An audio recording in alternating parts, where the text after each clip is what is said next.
New technology, barcodes, account information cannot be on an envelope.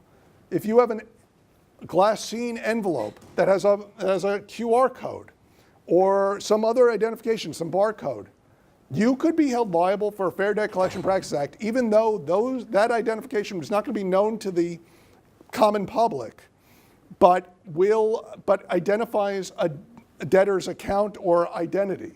So be careful. I don't use glassine envelopes, and I don't use any of that. Every subsequent debt collector, if you're a second or third debt collector being assigned to you've got to send the initial demand letter.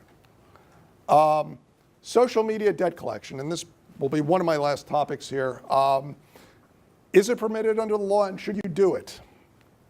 It is, kind of, but you've still got to follow the same procedures as if it were a non-social media debt collection, and tread very, very carefully. You've got to send the appropriate disclosures, and you can't reveal the existence of the debt to third parties.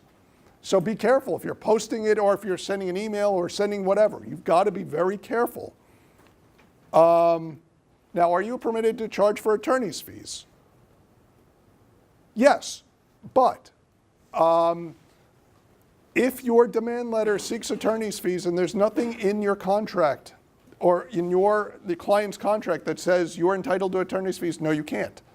If the attorney's fees say reasonable fees will be collected for collection efforts, you cannot put that, you cannot add a legal fee in your retainer, in your demand letter, because the term reasonable isn't adjudicated yet. You don't know what is determined to be reasonable by the court. So you could be charging a fee that's more than what the court may award you. But if the debt says something like, these are some examples which are not good, but if it says something of 33 1/3% of whatever's of the outstanding amount of your invoices, then you can do it.